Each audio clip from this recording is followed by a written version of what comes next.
Two, one, and we're live. Yo, what's up, guys? This is the Homies What is podcast happening? featuring the guest RoboPhish. This What's is happening? Body fish in the building, man. We got Josh in here. So it's pretty good because it's been a while since you've been to Minnesota. yeah, It's You been a know? while. it's Wait, been a wait, while. where are you at right now, Josh? I live in one of the suburbs of Philadelphia right now, Southside Jersey. It's in a town called Cherry Hill. It's the bougie suburb, apparently. I just found that out the other day from my Uber driver.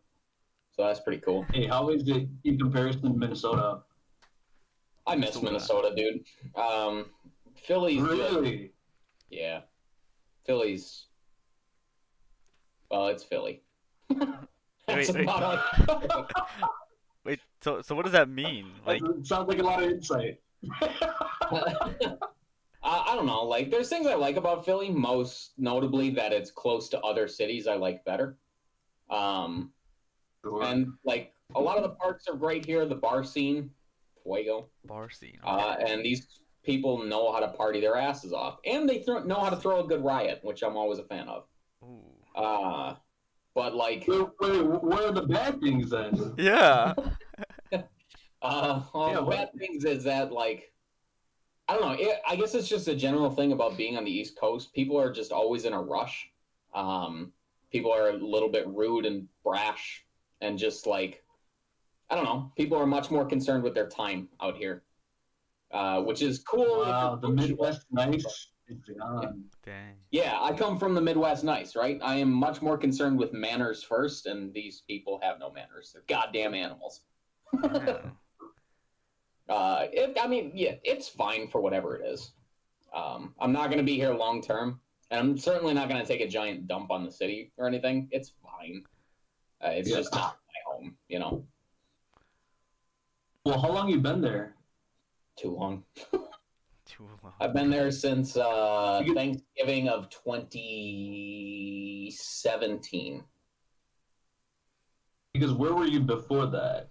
Before that, I was in Chicago for a year and a half, a little over a year and a half. Yeah. Okay. And then I was in Okay. Austin for about 4 or 5 months. And then I was in Minneapolis, which was when you guys saw me for the Arcadian. Mhm.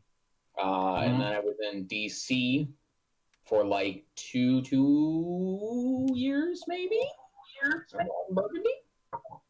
Then it was Minneapolis before that, and then Wisconsin when I was growing up. But Wow. So it's a good amount of places, and I like that. Like you lived in Minneapolis, between like, you know what I mean, places too. It wasn't like you're in Minnesota and then you just moved to everywhere else. It's like you moved to places and then you came back to Minnesota and then you moved again. yeah, I mean, like there's a part of me that's always going to be in Minnesota. I grew up there, like not growing up there like a kid becomes a teenager or whatever, but like no, I found myself in Minneapolis, right? Mhm. That city's always going to have a part of me. Yeah, it's always gonna be important. Beyond like the home factor of it, what's the best place that you've like lived in? Yeah.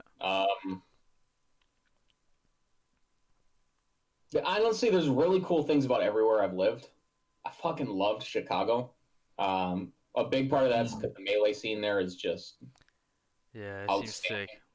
Yeah. Yeah. Everybody down there is just a complete fucking homie. But like living in Austin was a really cool experience and nothing like what I thought it was going to be.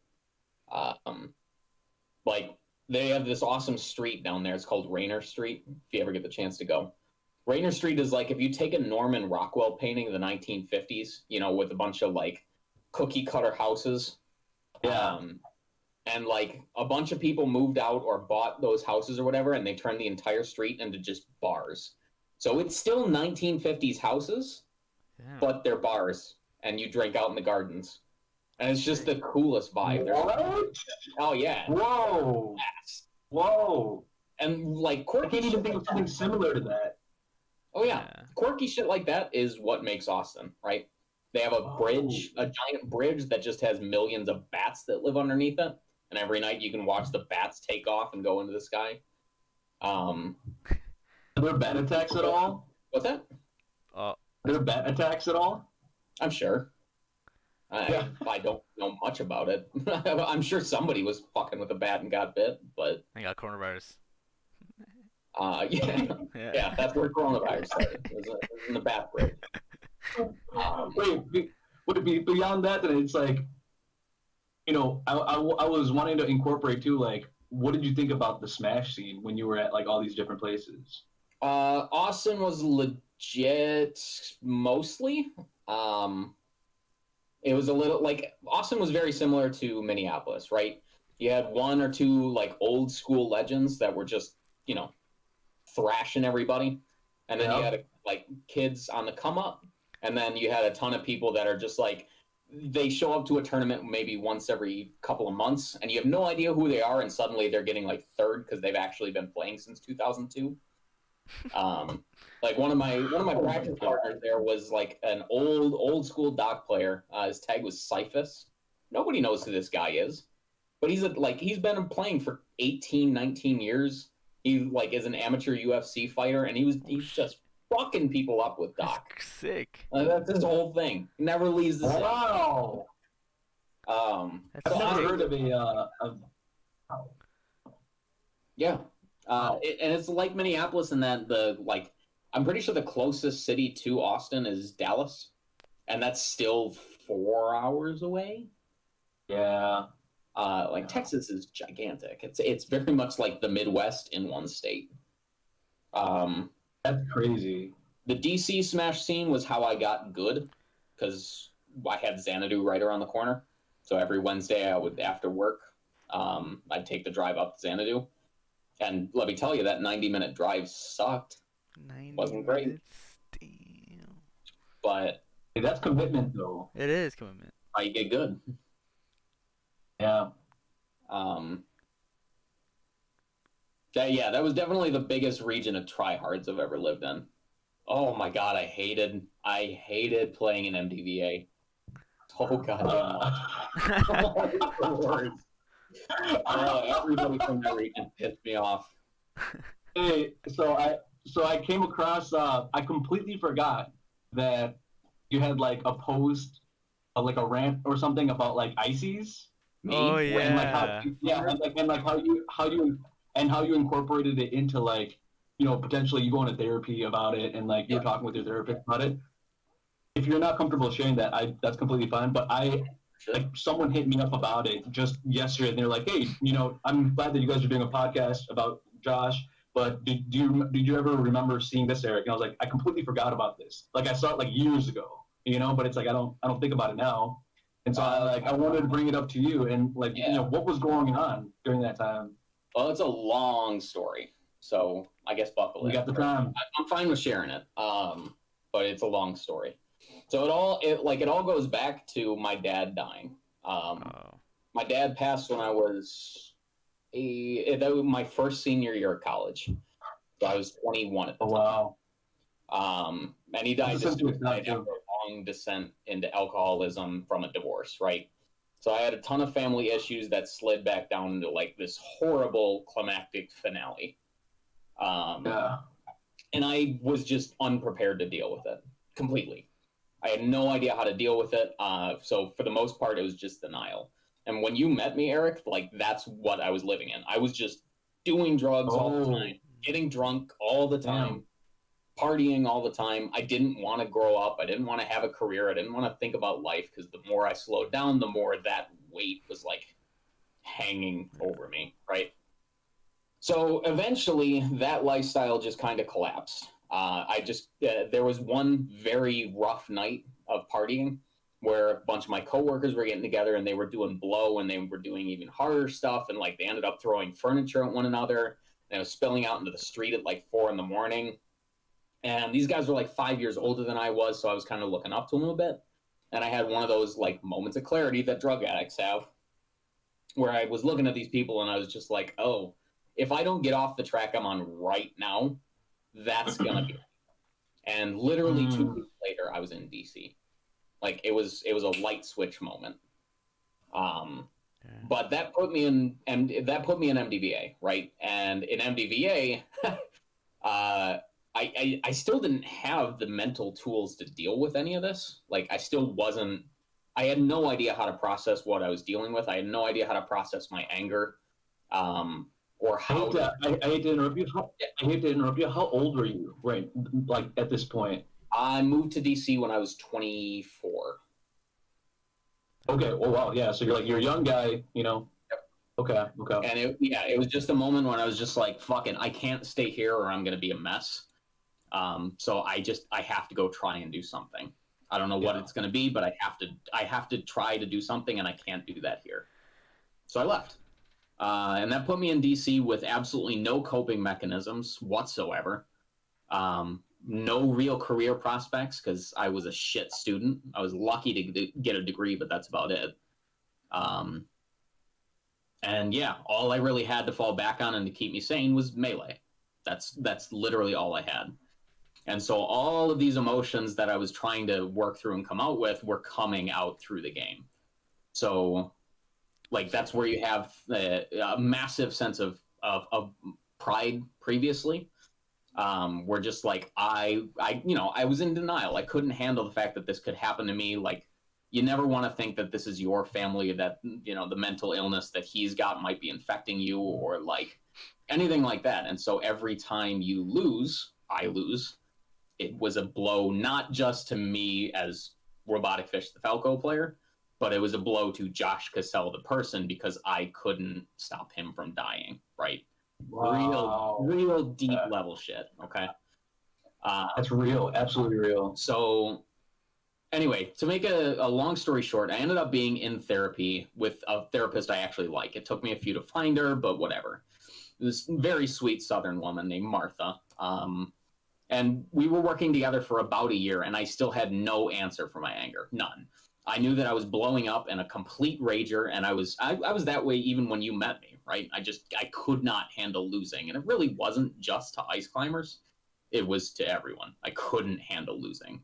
Controller thrower, screamer, cursor, shouter. I would talk mad shit about everybody, and be pretty genuine while I was doing it. Yeah, it wasn't. And I always used to try and play it off to laugh because you kind of have to, or people will beat your ass. But yeah, I was pretty genuine about how much I was angry. So I ended up having to do a lot of apologizing after the fact. But anyway, it wasn't just about ice climbers. So I was trying to deal with this anger issue, and over the course of a year, we focused on Smash. We didn't really focus on a career, what I was doing for my career. We didn't really focus on my alcohol or drug abuse because that wasn't the core of the problem, right? Yeah. I was allowing my emotions and everything to come out through this game. And so we focused on that a lot because that was where we could address it, right?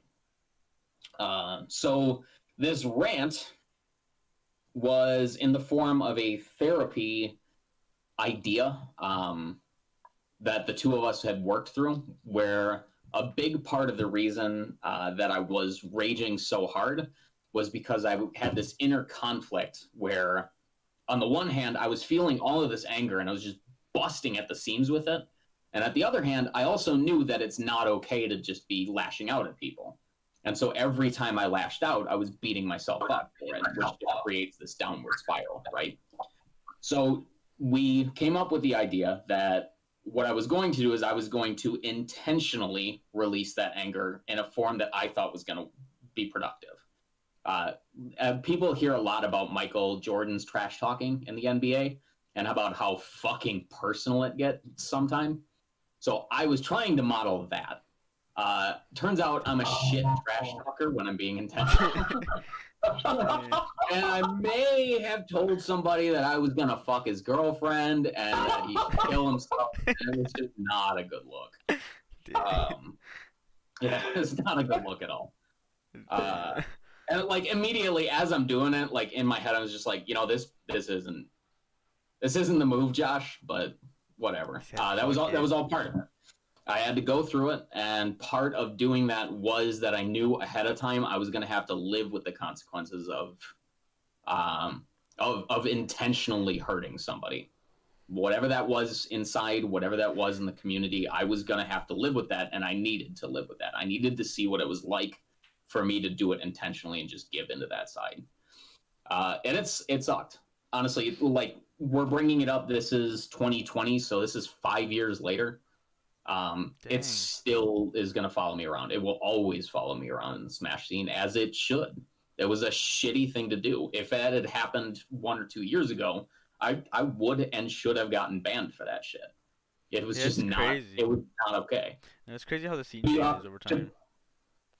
Sorry? It's crazy how the scene changes over time, like how people determine someone's I guess character, or someone can get canceled nowadays much more easier than back then.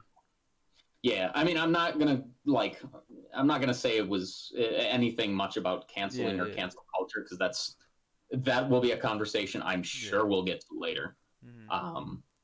But for my time in the scene, like I got lucky enough that nobody paid too much attention to it, other than they just knew that there was a flag on my head that just said that guy's trouble, right? And after that, it really was like, all right, well, I can't sink any lower, so I kind of just have to give back now. I understood what that was doing to me. I understood how corrosive that angle was.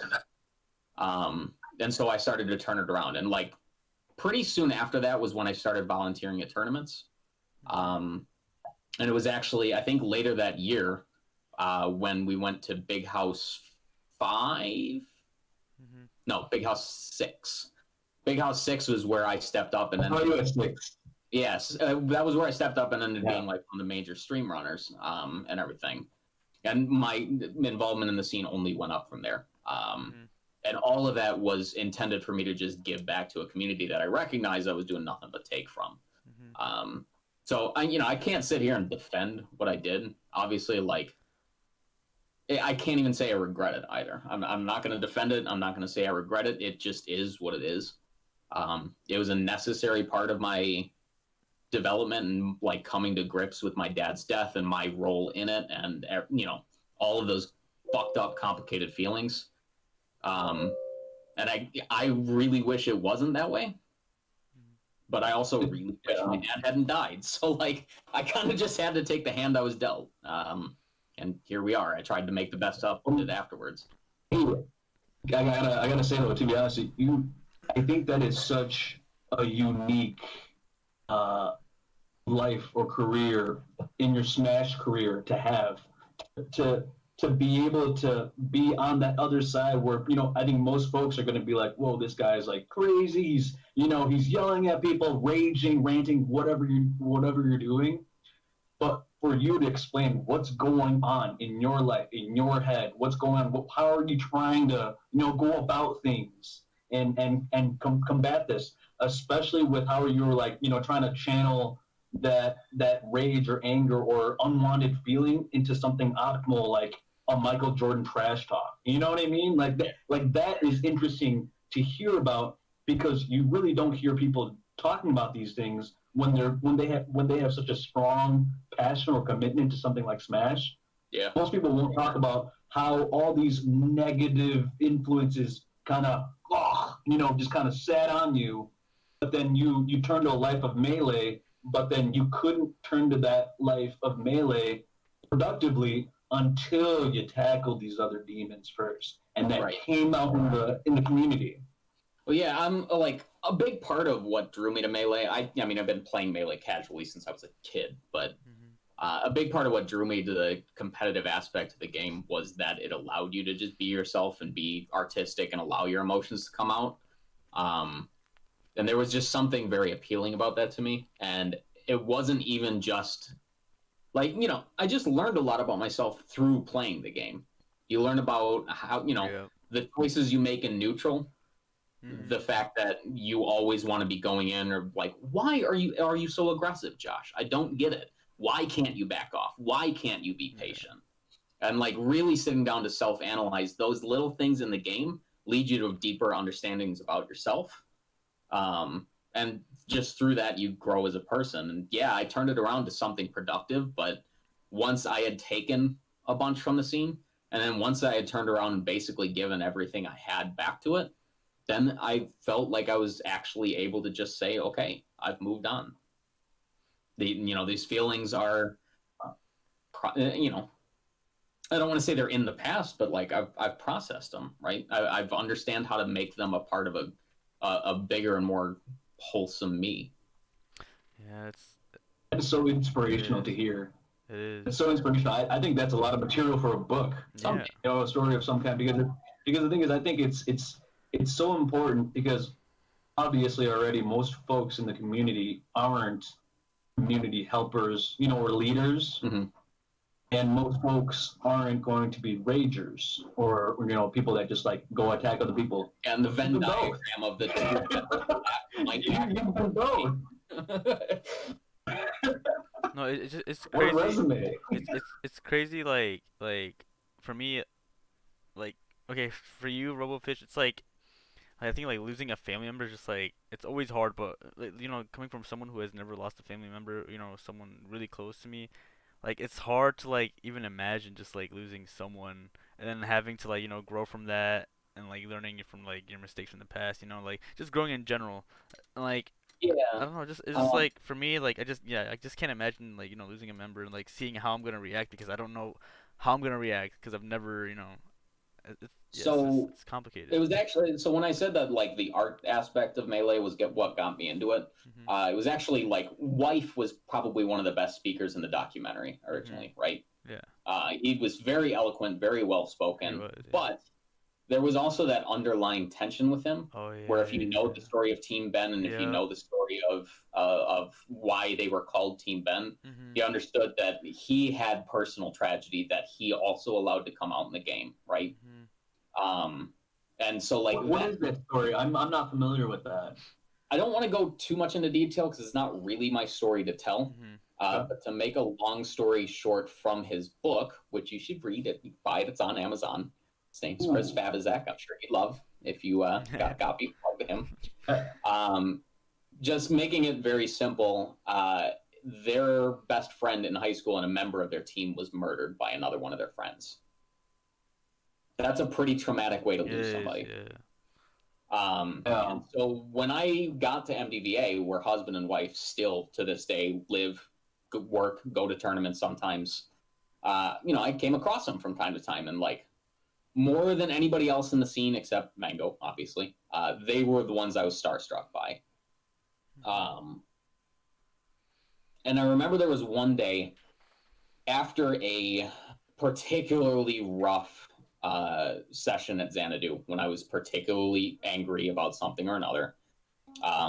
Afterwards, it was me and Gimmer and husband, and we were the only ones left in the venue. I was just lingering. And I remember asking husband, like, hey, this is what I'm dealing with, and I don't know what I'm doing. And I know you have some trouble with dealing with trauma, right? And trauma that really most people aren't going to understand. Like, please help. Please help me deal with this. And I will never forget what he said, because I've given this same advice to anybody that ever loses somebody.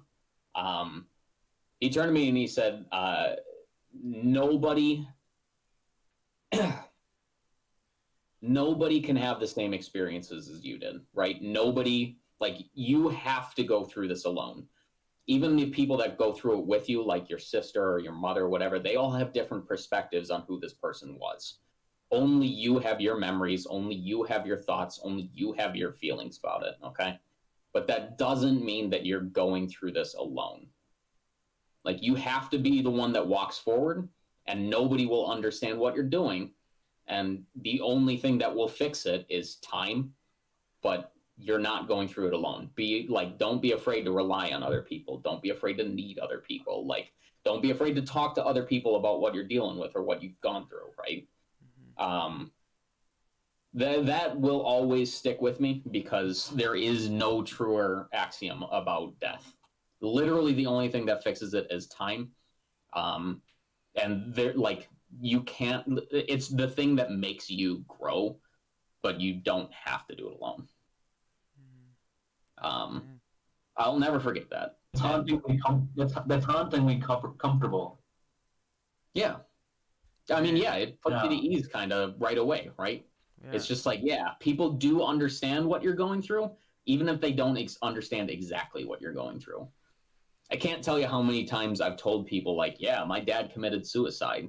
and people are just like, they have no idea how to process it. They have no idea, like, how do I relate to this person even?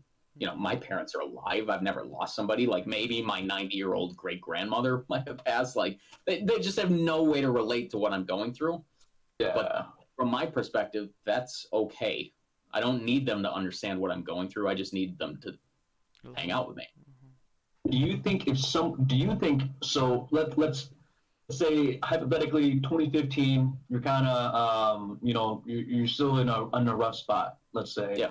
And obviously sounds like you're in a much better spot now, but you ask wife that, and wife tells you, or husband, excuse me, tells you this before you've really kind of even attempted to try to tackle these problems. How do you think you'd process that?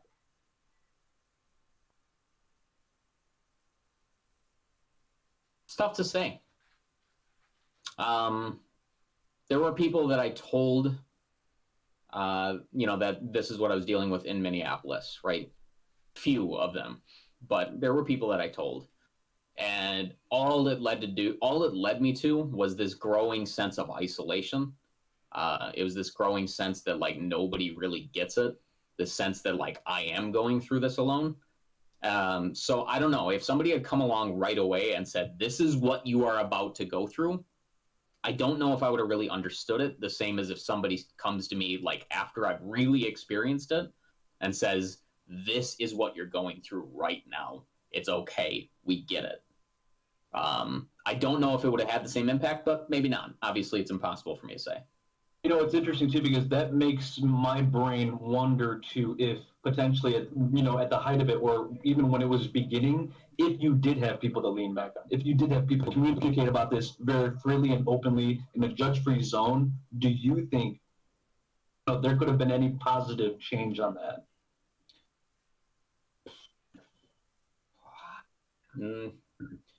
I don't think me, as the person that I was capable of that. Oh, wow. I just wasn't in a position where I was able to rely on somebody that way. Somebody else certainly might have been.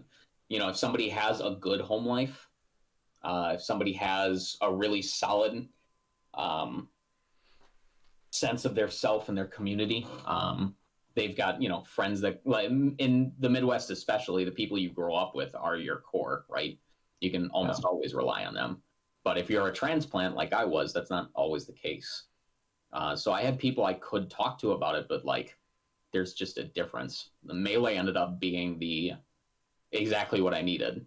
Very few people in the Minneapolis community knew what I was going through. Very few, if any. And, like, I didn't need them to. What I needed was Logan coming over at 6 o'clock in the afternoon and playing with just me. This kid that I'd started playing 3 months earlier and was losing every game by horrible margins. And he would stay there for 6 hours. And we'd just talk about anime and do fucking nothing while I got blasted drunk and lost to his Falcon over and over again. That's what I needed. You think you needed that, though? In what way? Why? Like, why? I needed that because that gave me the courage at one point to say, I can do this again. I can go off and I can find people anywhere to spend time with, which is what gave me the courage to leave, ultimately. Wow. Dang. Wow. That's beautiful, It's man. a really crazy story. It's a crazy story, but it's also beautiful because it is.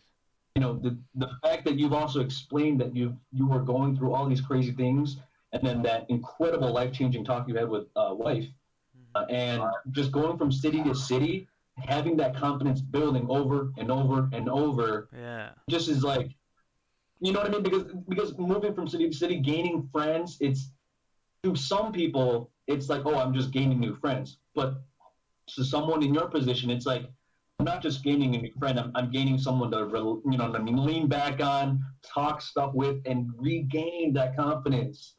To find yourself, to work on yourself. Yep. So it's all baby steps, right? Like, I'm not fucking moonwalk double shine back airing, like, right from day one.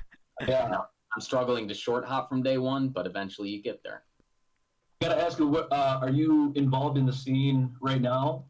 Kind of yes and no. There's a little bit of the backroom talk going on with everything that happened with like all of the for lack of a better word, predators being outed about a month or two ago. Oh, yeah. And I still have enough ears in the back room so that I can make meetings happen. But that's about it. I'm not devoting my time or energy the way I was. Because to be completely frankly honest with you, it's not my scene anymore. Isaac, you had mentioned like it's funny how the scene changes over time. Yeah, it does. Yes, It's it absolutely crazy. does. It does. It absolutely does, and that's okay. It's not the same scene that it was when I was competing. Yeah. That does break my heart because that was my community, but it's not anymore, and that's okay. Life goes on. The game's still there. I'm still a dope Falco, and I have a sick young wife now, so. I'm happy you haven't stopped playing. For a second, you made it sound like you stopped playing. No, Yeah, I'm yeah. never gonna stop playing this game. Don't. There it is. I might even occasionally go to a national tournament once in a while, right? But like, I'm not gonna be that involved in the scene. I'm not doing weeklies. Not doing monthlies. I'm not out there trying to meet new people in the scene anymore. It's just that hobby. part is in the past now. Yeah. Now it's just the blip. Mm-hmm. It's something to do when I unwind from work, right? Yeah. That's the same with me, dude. Do you see anyone right now? Like, how serious are you about COVID? Yeah, not serious because you're serious either way, but like, how are you treating your COVID situation? Yeah. I try to just be ambivalent towards the whole thing. There's been one moment during COVID where I was really scared. One. And that was right in the beginning, like maybe 4 days after. It was right after that first weekend when everybody's just like, everybody go home and buy everything at the grocery store and don't touch anyone or look at anything.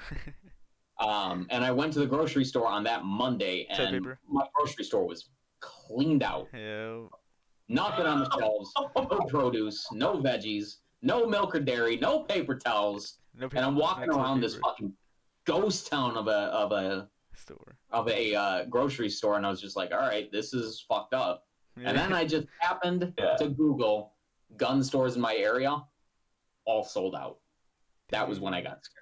Wow, really? Yep. Gun stores? What? Gun stores sold out. You have your conceal and carry? Fuck no. I'm trying to get out of a country that has guns. Fuck that. I'm not trying to stick one out. If you are potentially leaving the U.S., where would you go? Tokyo. I'm working on that right now. Isaac and I were talking about that a bit before you hopped on. Yep. What? Let's hear this. What? Yeah. Yeah, I'm interested in you. More. Well, I mean, I've been interested in Japan for a long time, and like most dudes, you get into it through anime. Right? Anime. Yeah, that's how everybody gets introduced. Yeah. But that evolved over time, right?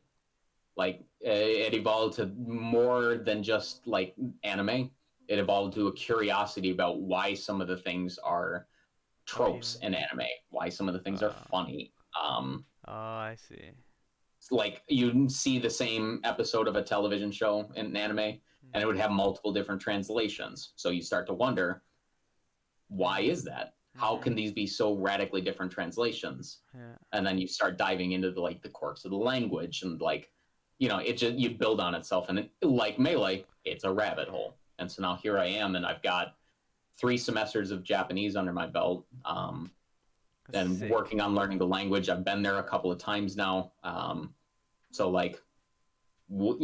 ideally I'd like to be there within the next 2 to 4 years. It's a fucking bitch to emigrate there, but that's the goal. Wait, so are you looking for like a Japanese wife over there? Let's not get the cart before the horse on that one. Let me just focus on getting to Japan first. Yeah. We'll cross that bridge later. So what's the process like to emigrate there? No, So is it different at all from going like to Europe to Yeah. Africa to South America? You know what I mean? Like, is it? it was so yes and no. Obviously, it's different everywhere. If you don't have a company that sponsors you, which is probably the situation I'm going to find myself in, and you're not going as an English teacher, which I would hope to find myself in that position, then Most people do. the difficult part is that you basically have to speak the language like a native to get a job there. Damn. They have the Japanese language proficiency test. There's 5 levels of it. You have to pass at least the N2, if not the N1. And the most fun part about it is that when you go in for your interview, of which there are multiple rounds and you have to be present there for, they're not doing tele interviews. When you go to the interview process, they use an archaic form of Japanese that dates back to the feudal era and prior to that. So like you have to basically learn a whole new set of verb conjugations for the humble form of speech that you wouldn't necessarily need to know any other time but job interviews. And that's just to get a job there. That has nothing to do with like applying for your citizenship or applying for residency or anything. That's just for a fucking work visa. Damn. Wow. So that's what I'm up against. That's actually nuts. It is crazy. What the heck? Yeah. So many options. Hey, well, hey, you painted the picture though. You definitely painted the picture. Yeah. I mean, that's Wow. why I said hopefully I'd like to go with my current job.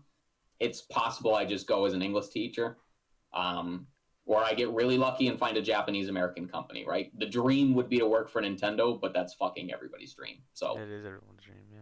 That'd be sick though. I'm not lucky enough. I'm just not. Hey, beyond the Japanese women or marriage talk that Isaac was talking about earlier, are there, how are the women in your life? Yeah, how are the women in your life? They're my women, and I'm gonna Oh. decline to answer a whole lot more than that. That's gonna be the Midwest polite way of saying none of your fucking business. Damn. Man who doesn't tell. I like it. I don't kiss and tell, man. Come on. It's just rude. Hey, you know what? I'm happy we had that moment because future Miss Cassell can always come back and look at this and Oh be yeah. like, what a gentleman! That'd be What a great. gentleman! That's something So I never thank thought you of. Building up the resume. We're here to have you improve on yourself and build that confidence up. You know what I mean? Keep going. I'm telling you, Don't baby. stop riding the horse. Doing all right, man. Batting nearly 1,000. Oh man. Oh, I just wanted to bring up too, like, so you said that you're kind of still playing. Are there local tournaments that you're still entering, and like, how are you doing at these? I mean, it's Yeah. COVID right now, so Any online ones? Yeah, the online No. ones. I entered one of the Rona Rumbles a Mhm. while ago. Didn't really do all that well. My competitive drive is virtually gone. Dude, Um, same with me. Oh, Yeah, it like I said, it's just not my scene anymore. Like, the scene is very much focused on the esports angle, right? Everybody's Sure trying to is. grind optimally.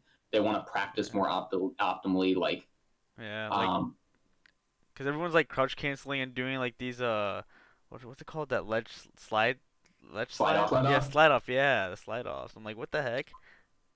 yeah, everyone's doing them now, and I don't Yeah. mind. Like, that makes the game more interesting It and is. exciting for me. I really don't mind how people approach the game. Mhm. But in terms of how they approach tournaments and how they approach practice and all of that, that part has definitely changed. Mhm. Especially with I'm one of the people that believes that net play and especially rollback have murdered old melee. I feel like it. what? Why?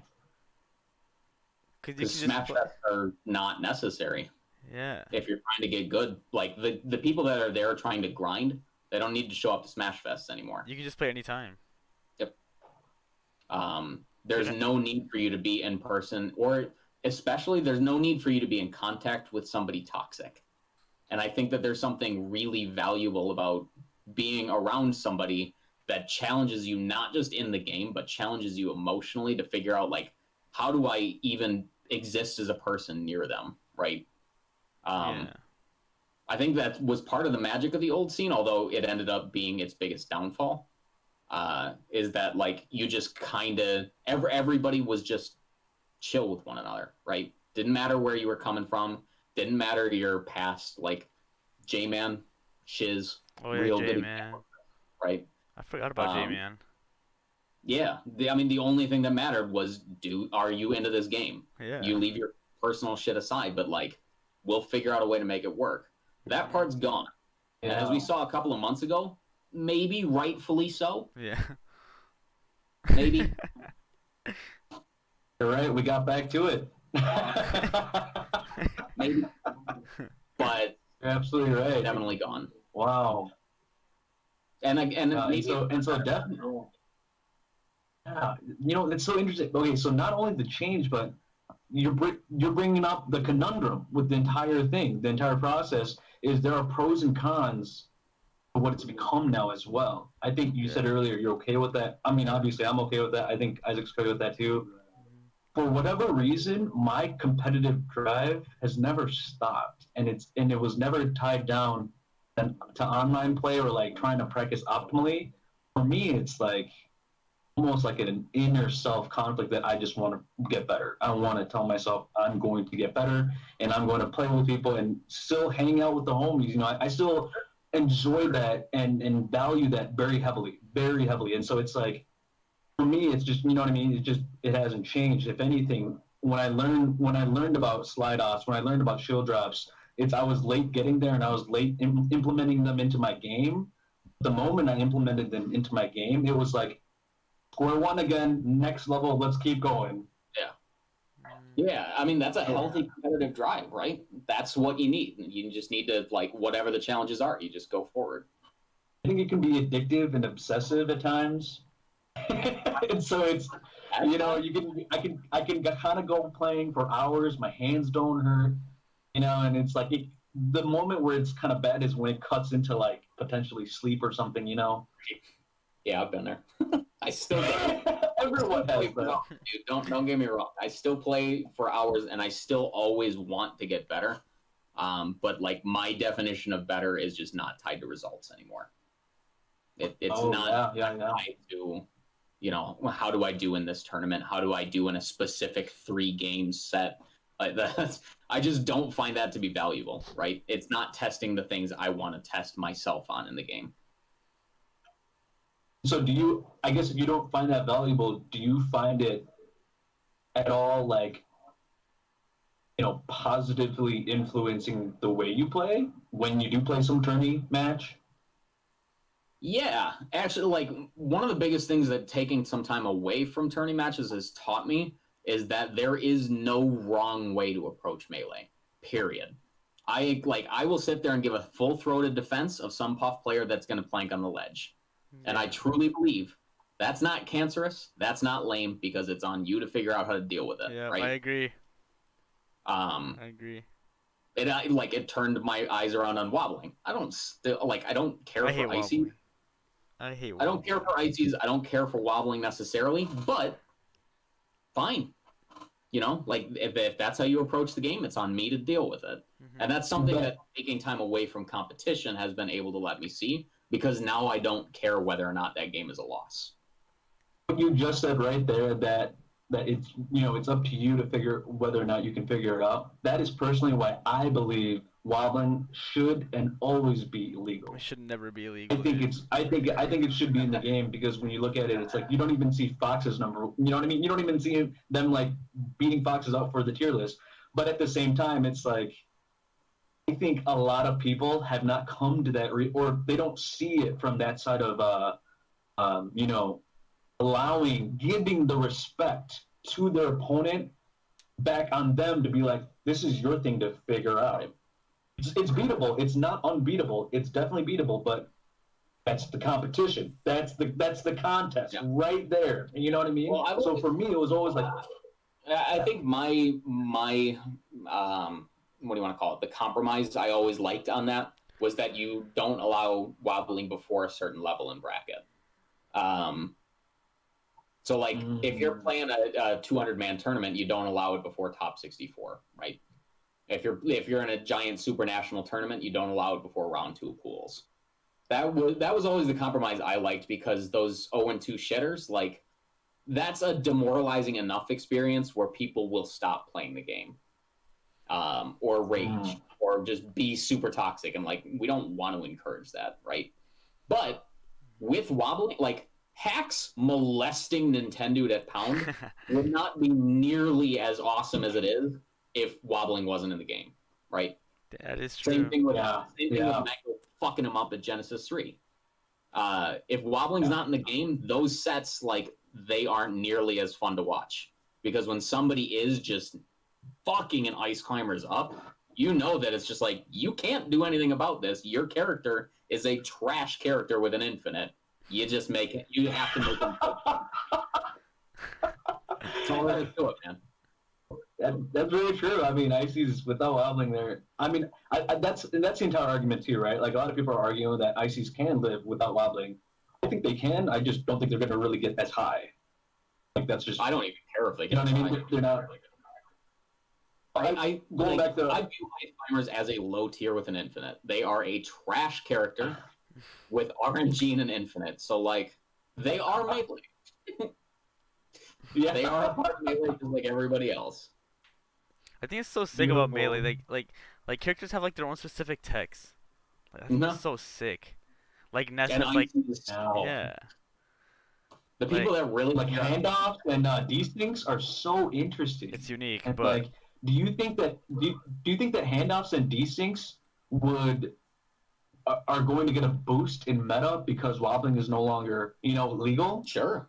That's what made Fly the best Ices on the planet. Yeah, Fly is so sick. He's so good. Was. Yeah, it was, yeah. I'm sure he's still really good, but like, the meta's changed, buddy. I honestly can't say what's next for Ices. I only know the intricacies of Ices insofar as what I need to know to beat them. I'm not going to spend any time practicing with them. I could never perform a desync because I really don't understand the one-player game that an ICs player has to play in their head. It's not there for me, right? That doesn't fit in with how I understand Melee. That's okay, because I come at it from the opponent's side of view, right? What do I need to understand about Nano? How does she behave at certain percents, right? What do I understand about their combo game, or how they can, SDI, or like, what do I need to know about their attacks and moves and all this, that, and the other thing, right? It's the same as, like, not every Ice Climbers player is going to sit down and just be able to pick up a Fox. And not every floaty player is going to be able to sit down and pick up a Falco, or vice versa, right? So yeah, I've come around on it. Ices, every player does whatever they need to in the game. Melee is an art form no matter how you look at it. And if somebody wants to be Diz Kid Boogie has arguably one of the most distinctive styles in Melee. Just grab and wobble. You may hate it, but I can't argue with it. I can argue with it. I hate it. When you can describe like 90% of Ice Climbers players as this region's Diz Kid Boogie, that's how you know you made it as a player. Damn. I hate Ices. How you made it as a player. Wow. Even if you're nobody. You're nobody. That's how you become a somebody. This region. And that's like, that's a recurring thing I've noticed, is how to how to not necessarily take what you can from it, but grow from it, and like what you can take with you and onwards and upwards. Yeah. So that's I feel like when we've talked before, Josh, I've never had that kind of. I mean, I've had that feeling here and there, but like that's a lot. Like, your entire story from earlier is kind of just like, I don't know. It's still rippling into the conversation, if you will. Yeah. Because it's it's just different. Anybody that's known me long enough will be able to follow the breadcrumbs from where I was to where I am now. But if you had knew nothing about me except 2014 and 2020, am I even the same person? It's tough to say. Well, that's exactly what I was saying, was like, even trying to connect the breadcrumbs, knowing you for that amount of time is already hard, because I think you touched on so many different things that like were traumatic and so uniquely based on the experiences you went through. So it's like it's hard for anyone to understand that, but it's easy for the people to understand that there is a process you're going through. Right. Yeah, because everybody does. So dude, it's beautiful to see, and it's like, obviously we haven't talked in a good minute, so I was just like, holy shit, like, man, that's so much to happen to a person in a few years, but it's even more so from like the different sides of the spectrum and where you were coming from. I was telling Isaac just like a few episodes ago that I reached a pretty dark point in my life in 2016, which when I was about 24, right before 25, and I was like an extreme bum, didn't have a job, really have a place to live, and it was just not a good look for me. And for me, it was like my psychology was stuck around, why would I need to live anyways? Like, it doesn't matter. Like, these are just going to be new experiences for me. It doesn't matter. Like, I don't care, But then I think for me, it was like it's what got me back into like a regular logical mindset was that there are so many things that I can experience and that is life. Yeah. I was looking at it from a completely 180 side. The moment I allowed myself to embrace it, I was like, oh, okay. Well, now I can just like do what I need to do in order to live how I want to live. Sure. And that's a super like terrible TLDR version of it. But you're talking about years of growth, right?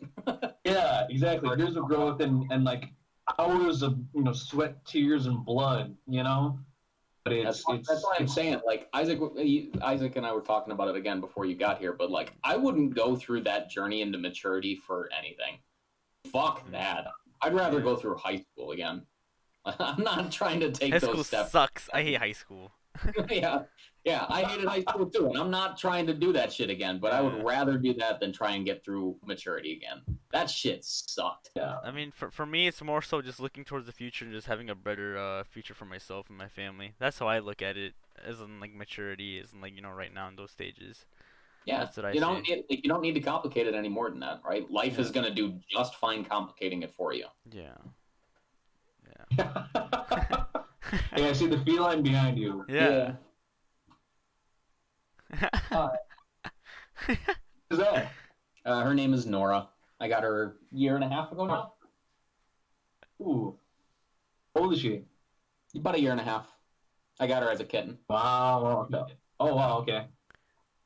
Do you have any friends, or is she alone there? Boo, cats, boo. Ooh, you.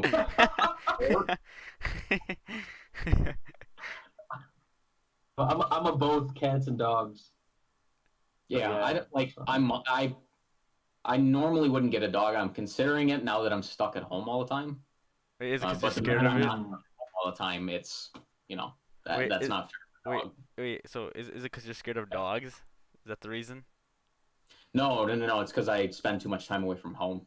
Dogs require more attention and love than I can give them by myself. I don't give anybody.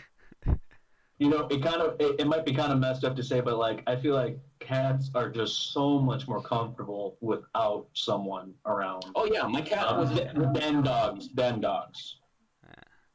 My cat would not hesitate to eat if I died, dude. No, there's no way. This cat's fucking evil, but I love her. Yeah. Because it's like, dude, when you get home and you have a dog, that guy is so happy to see you. He's like jumping all over the place. I love dogs. Does Nora do that at all? I bet she doesn't. She gets home and whines, but that's only because when I get home, she whines, and that's because I haven't fed her. The very instant I feed her, boy, is she silent. Where's my food, Josh?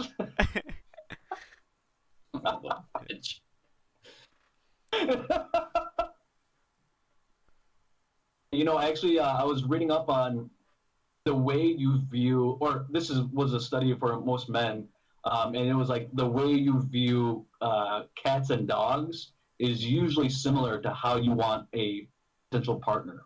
Really? It's yeah, and so because cats are usually they represent more of like a an indifferent, maybe not as like dependent lifestyle, and it's just very very very like you can do whatever you want to, and not necessarily you can do whatever you want to, but like you're that space is encouraged. They want to do their own thing. Where dogs are like constantly by you, they're wanting your attention. They're super needy, high maintenance, whatever you want to say. And I read that there's a study about that, about how that correlates. Having, That's interesting. That's interesting. You can what? There's some truth in it. Let me just take my personal experience, right? I don't want a woman that's needy. You don't want what? I don't want a woman that's needy. I want a woman that needs me, but an independent woman is my muse, right? That's what I need. I need somebody to inspire me, right? And like a dependent woman just isn't inspiring. Sorry to all the dependent women out there watching this.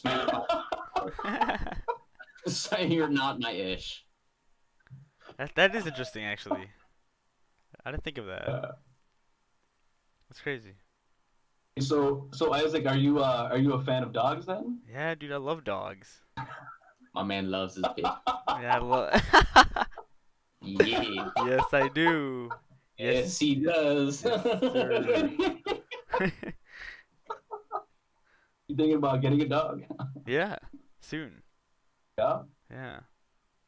Hey, well, you know what? We're getting Josh on that train too. Josh just said because of these times, kind of wanting something different. Ooh. Well, only if COVID's gonna last like 13 years, and let's really that doesn't happen. Hey, how long do you think like this current situation is going to be till? Probably next year. It depends on the election, honestly. This current situation will only last for another couple months. Yeah. And then it will either get way worse, or it will get worse for a little while, and then it'll get better. You think it's getting worse either way? Oh yeah. People are running out of money. People are unemployed. The numbers are spiking everywhere. Like, people are fucking angry about everything. And the election. Hey, when's that second stimulus coming out? There's been talk about that, right? Sorry, when's the first one coming out? Because there are plenty of people that don't have that. Yeah, including me. That's true.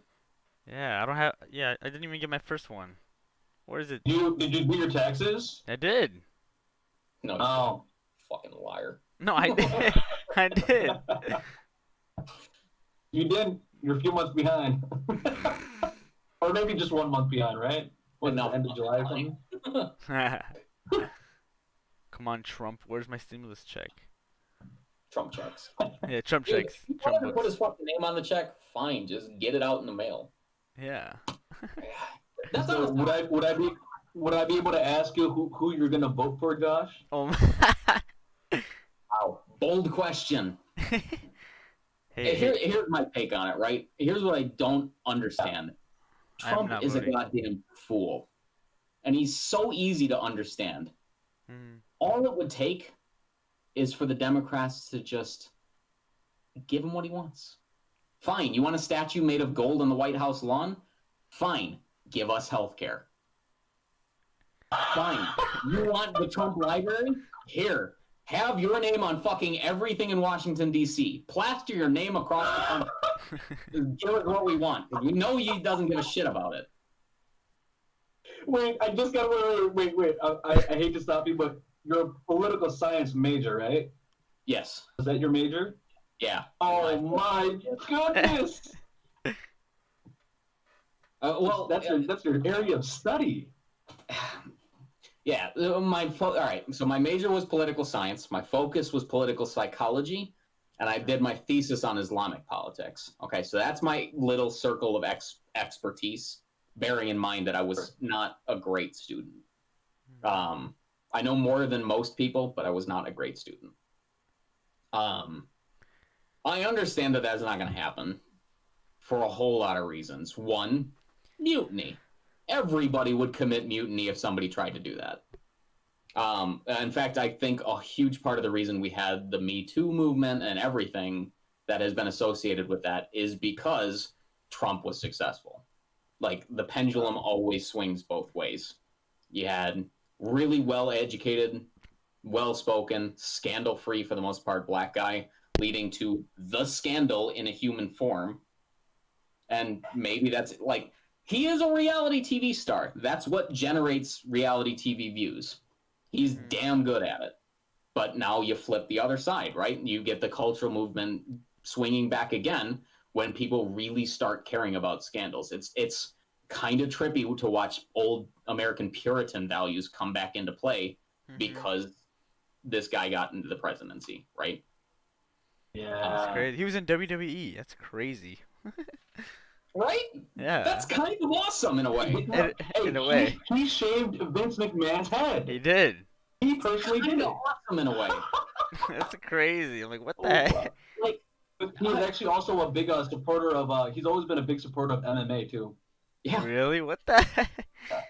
He and Dana White are like really good friends. Fine with everybody, right up until he decided to run for president. Exactly. Yeah. He's fine.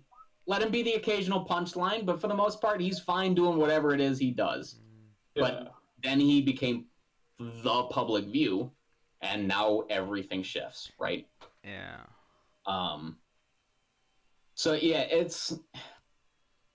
Who am I gonna vote for? Who the fuck do you think, man? No competent, breathing person should be voting for Donald Trump. That's all there is to it. That's real. That's real. Neither of the candidates super support my views because I'm so much closer to a Buddhist, peaceful person than this country will ever have as its leader. But I'll take what I can get, right? And I am fine with being pragmatic about the lesser of two evils. I'm not like I studied in politics. I understand how the game works. Fine, I'll play the game.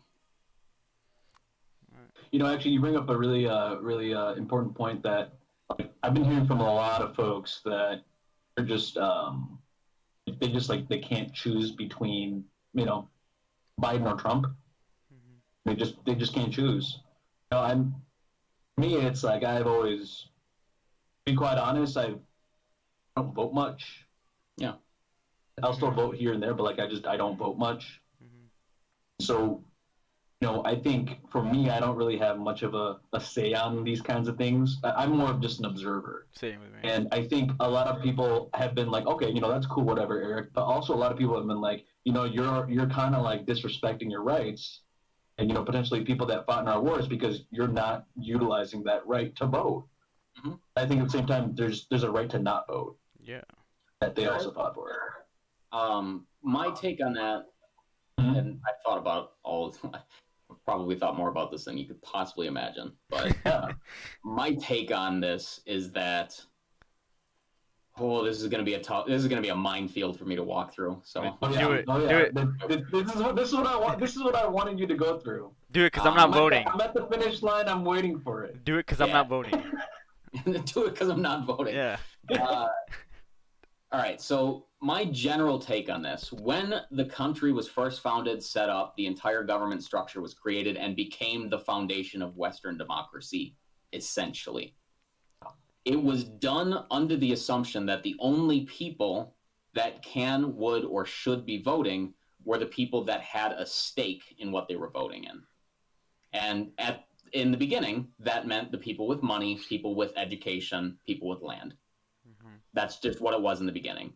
Now, there was a racial element to it, certainly, but that's also because, realistically speaking, the people they were subjugating did not have a stake in what was happening.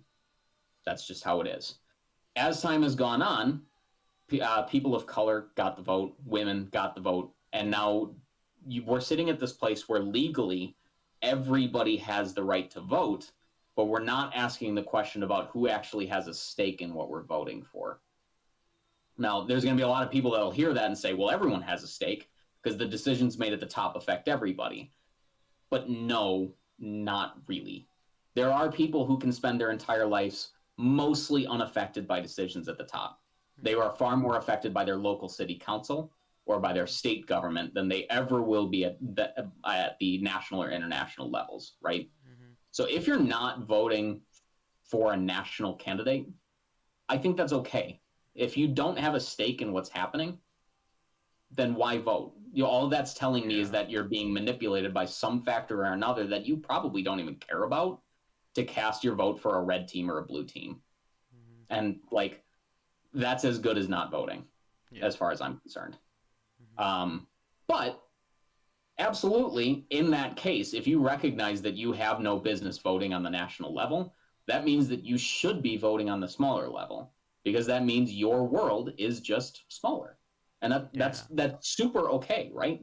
There's no reason that everybody needs to be focused on the world as their wheelhouse, because not everybody is. Some people are just affected by their city council, by their school board, right? I agree. So yeah, I mean, if you're not going to vote, fine. I would rather you not vote than be manipulated. That's really all there is to it. If you are going to vote, I can't even say be informed, because being informed is a full-time job for staffs of people. So do your best, right? Have a conviction, stick with it.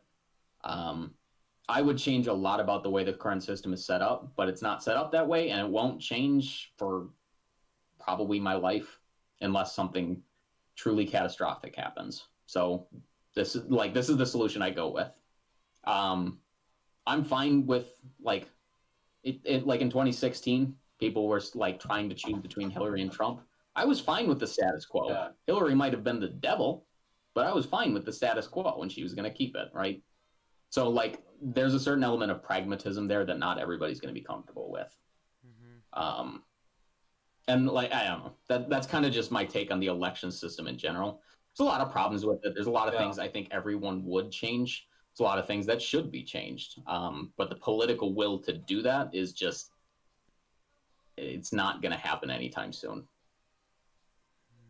I mean, that's great what you brought up, because it's I feel like that specific level of being pragmatic about it affects where people are, you know what I mean? It affects how people are affected, about at what level of the, you know what I mean? Like you were saying, they're affected by this or that.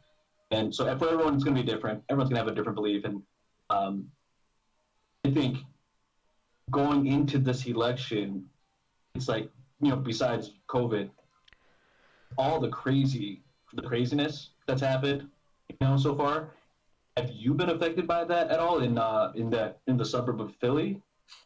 I was arrested as part of the Philly protests. Dang. Whoa! Whoa! We saved that bomb for the end. Where I stand. Wow! Wow! How was that? He said, "How was that?" It was a wild experience, man. I mean, I can't go out there and say like I was around during the riots, because like I'm not stupid. I'm not trying to be downtown when it's on fire, right? But I went down like the day after the major riots with a camera and medical supplies. I just wanted to see what I could do to help, right? So I was walking around. I was talking to people that had been around the night before, just looking at street after street of blown out businesses and boarded up windows. And then like it really started to come together when you start talking to homeless people, right? The homeless people that are basically the blood of a city that nobody wants to acknowledge. And they'd be sitting right next to police. Packs of police officers roaming the streets, ostensibly there to help, but like these people are hurt. They're wounded, like some of them need medical attention. Some of them are hungry or starving. Some of them need, you know, fucking 10,000 therapists, and they're just not getting it. Now, there's such a huge disconnect there between like the two worlds. So I went out there to see it for myself. All I had seen prior to that was, you know, what you see in videos, right? You hear, oh, Minneapolis is on fire and there's protests everywhere and Uptown's being torn to shit. That sounds really scary. That looks really scary. I wanted to see it for myself because I didn't want to be scared. I wanted to understand it. So I went down there and I found a group of protesters that was just wandering through the city, shouting, yelling, protesting. And there was a curfew on. So shouldn't have been downtown. I was warned not to be downtown. Totally did it anyway. But I got caught up with this group of protesters and I was just kind of with them, right? I wanted to just see what was going to happen. Uh, make a long story very short, we ran into the cops. The cops were not too happy about a bunch of people being very angry and gathered and protesting. So they broke us up, and I wasn't feeling like running. I'm not going to try and jump over fences. I'm not going to try to outrun cops on bicycles. It's just fine. I'll get arrested. That's just my night. And it was okay, right? I treated the cop that arrested me with respect, and she was sweet and polite back to me, right? That's how I was raised. I'm white, okay? So there's a very big difference in how I get treated when I treat a cop that way. Mm-hmm. I know that it will work out for me. I also knew that the kids that did run and jump that fence, it probably wasn't going to work out the same way for them. So please run. Let them arrest me so you can go be free. I think I would have ran too. I would have ran. And not holding that against anybody. I just knew it was going to be just fine for me, and it totally was. I mean, they put us on a bus, and this was in the middle of July. So they put us on a bus with no air conditioning, with a bunch of young dudes. We were fucking roasting in there. They kept us on there for like 4.5 hours, even though the police department was 7 or 8 blocks away. It's weird. Yep. When we tried asking any questions to the police officer that got on, he was just like, if you ask me any more questions, I'll turn the AC off. Because it was on. That's so dumb. It wasn't.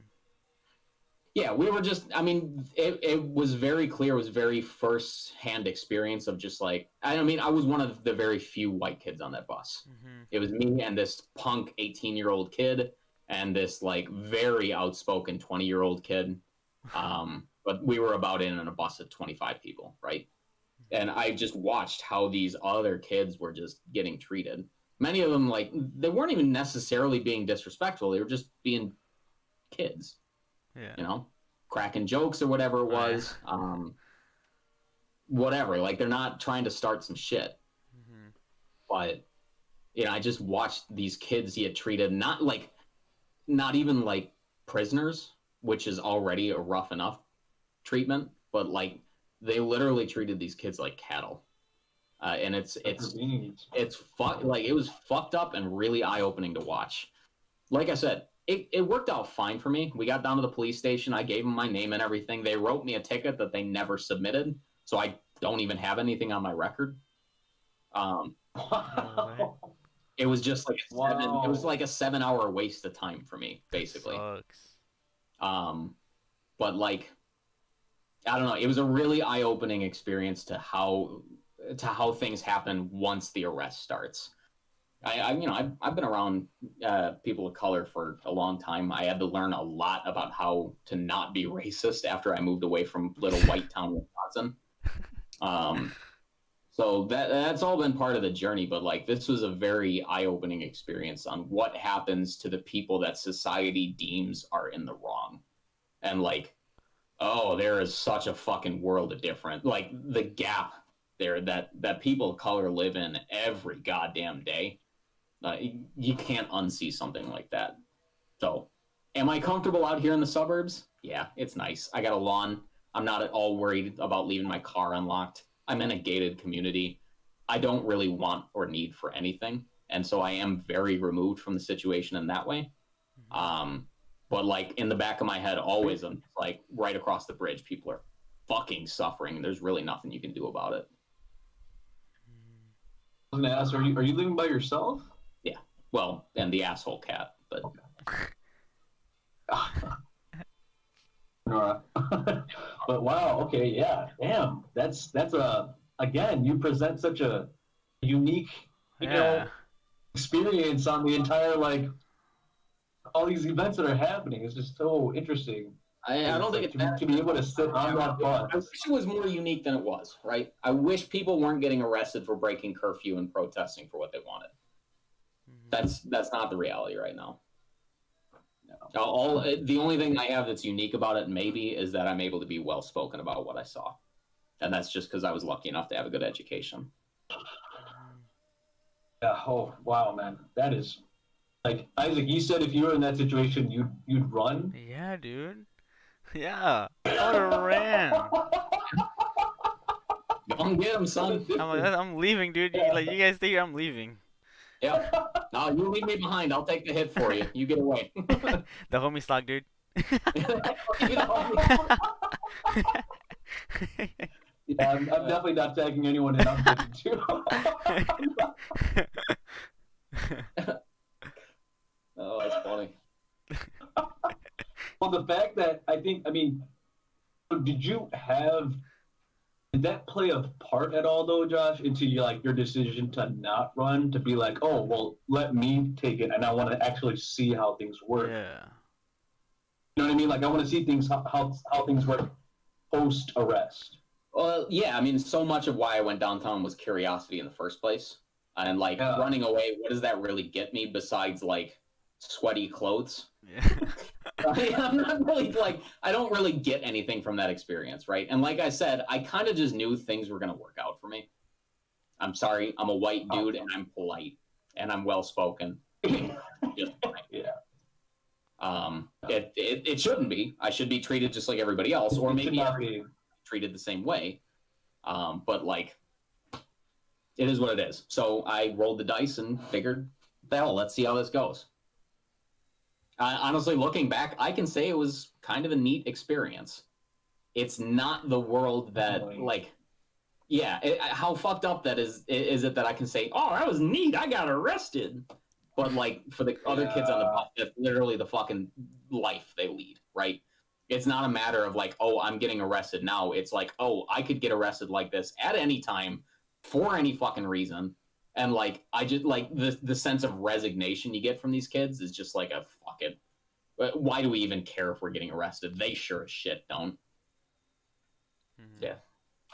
Yeah, it's Yeah, I'm gonna come back in a few minutes. Sorry for the interjection, but I'll be back though. All all right. right. We'll be here. All right, I'll see you, Ergo. Yeah, dude, that's a really crazy experience that you had. I don't know, dude. I'd be so scared if I were I'd be so scared if I was arrested. I don't know, dude. It's just yeah. Wait, so so you said they were treated like cattle. What do you mean by that? Well, like I said, everybody's packed into a bus, right? Mhm. And it's middle of July, so it was 95 fucking degrees on this Oh, bus. yeah, Metal yeah. school bus. Damn. No real AC, no fan. Mhm. 25 dudes in this bus, no water, not allowed to take bathroom breaks. And like I said, they kept us on this bus for 4.5 hours, 7 or 8 blocks from where the police station was. For no reason, you guys were just there, just cause you guys broke the curfew thing or the warning. Yep. It was just because we broke curfew. And the reason they gave us why we weren't going anywhere, the one person that did give us a reason was that they needed to fill the bus up. But the real fucked up thing about that is that after 4.5 hours, nobody else got on the bus. That's weird. They added 1 or 2 other people, but there were still plenty of seats open. So nothing really changed during that whole time. They were just feeding us this line of shit. What the fuck? Wait, so do they get orders from who do they get orders from just to do that? To put people in a bus and not do anything. Who do you think did that? Probably whatever local sergeant was running that particular beat, right? I mean, there was a big pack of police officers there. There were bike patrols doing their rounds. They had a perimeter set up for the entire downtown, basically, to catch anybody that was leaving it, right? So whatever local sergeant that was there was just all right, we'll keep them there. Now, I don't know if maybe it's just one person's prejudice.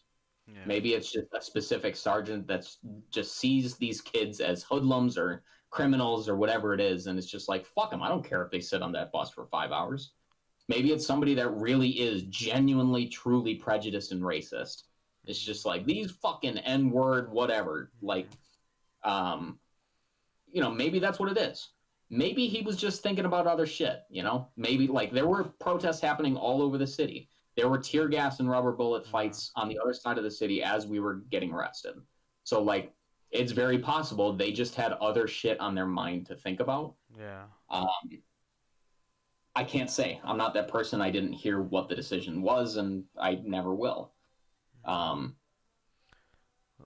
tend to lean more towards the prejudiced against criminals angle, because the fat jackass that pushed me into the bus was the one that was like sitting there insulting my mother, saying that like, man, did she fuck up and all this stuff, you know?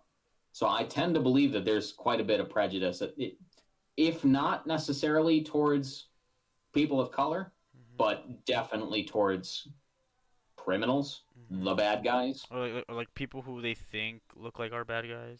Like people who think. Or even just the people that they've caught doing whatever it is that's bad, right? Yeah. Because by no descriptions do I look like a bad guy. I dress nice, take care of myself, and I'm a white guy. I'm fine, right? But stereotypically speaking, I'm not the bad guy. But they arrested me, so right there, I'm the bad guy. I'm a criminal according to them. Yeah. So it might just be that that's what it is, right? That they spend all day arresting criminals, lawbreakers, and the minute they catch somebody breaking the law, they are scum, right? I don't know. I'm not a cop. I don't see eye to eye with cops. I would never fucking be a cop. So it's hard for me to put myself in that mindset. Yeah, like so you getting arrested, it kind of like remind me of something where I think I read this article where it said people, like some like people get arrested because like numbers or whatever like that, like people are targeted just because they want to fill in the prison cells for no reason. So like it's I think it's like it's weird. Like, just like a cop or just like, like they just want to fill cells in, without any I don't even know how to explain it, but you know what I mean? Like Yeah.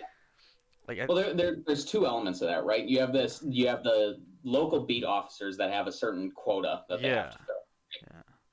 Otherwise, they don't fill their quota, then there's really no need for their department. They can be downsized. They can lose their jobs, right? I mean, ideally, a police department, the goal of a police department should be to no longer have a police department anymore. Yeah. That's what it should be. From the perspective of a policeman, that's your livelihood. That's your job.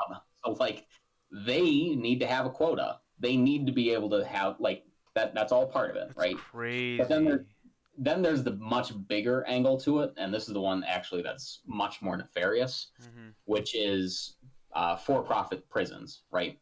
These are companies that are specifically looking for dirt cheap labor, and have contracts with state, municipal, local governments, or federal governments even, and says, we'll contract with you, but you have to make sure that we fill X number of beds because that's the only way we can be profitable.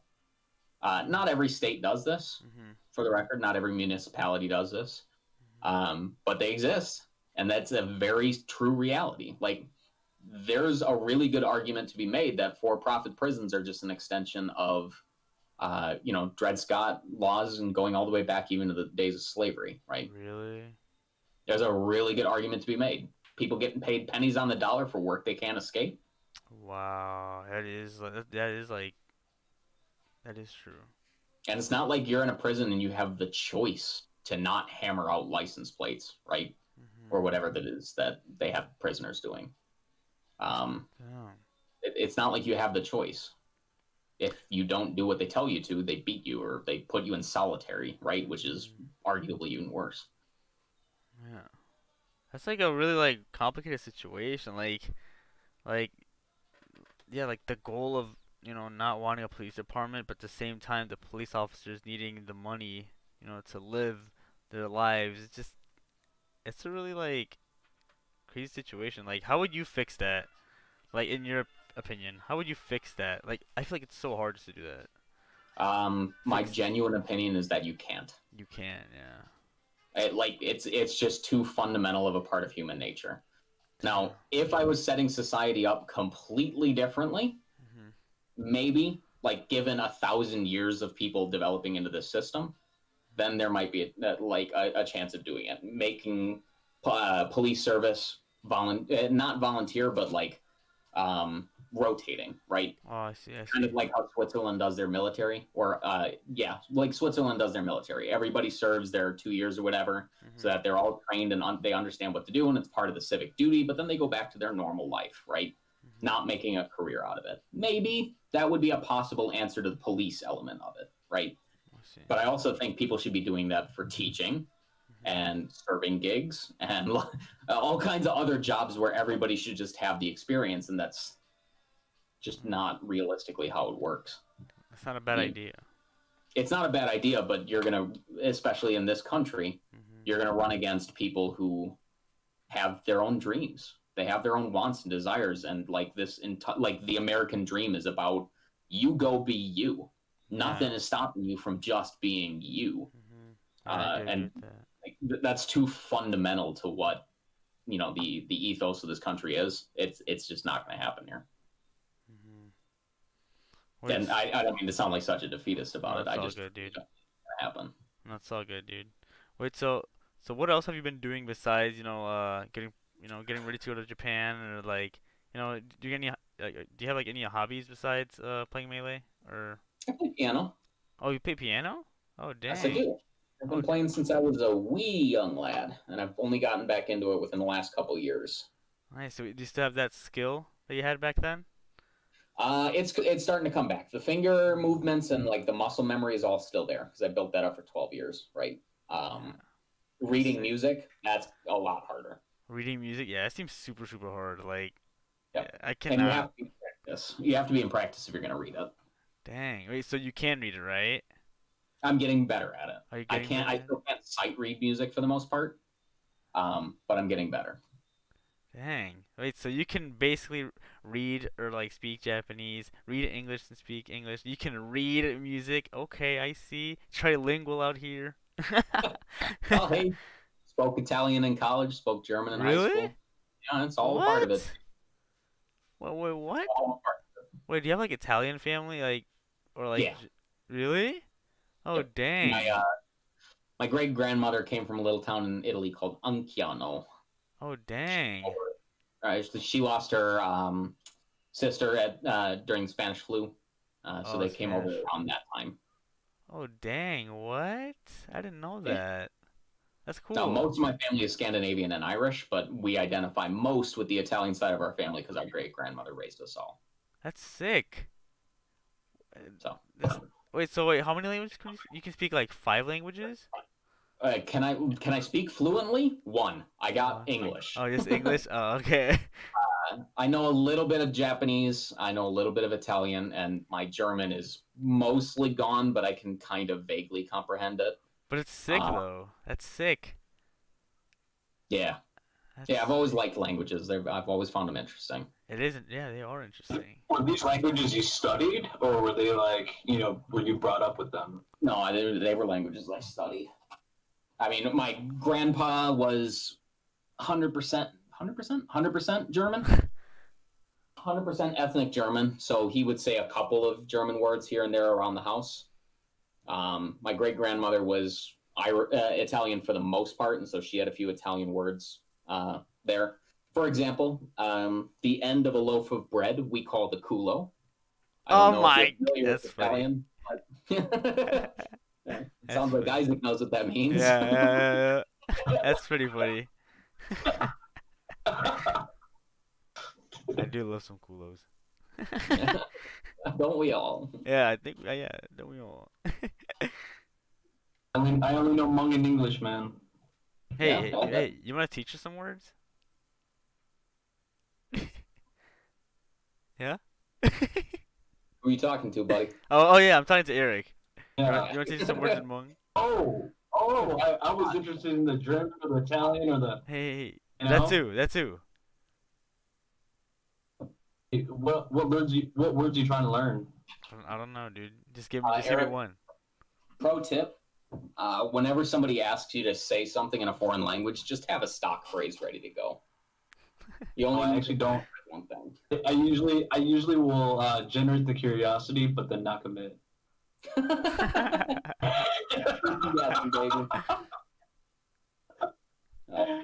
gotta know who you're talking to. You know what I mean? It's like, hey, do you think you're gonna get something that easily? What do I get?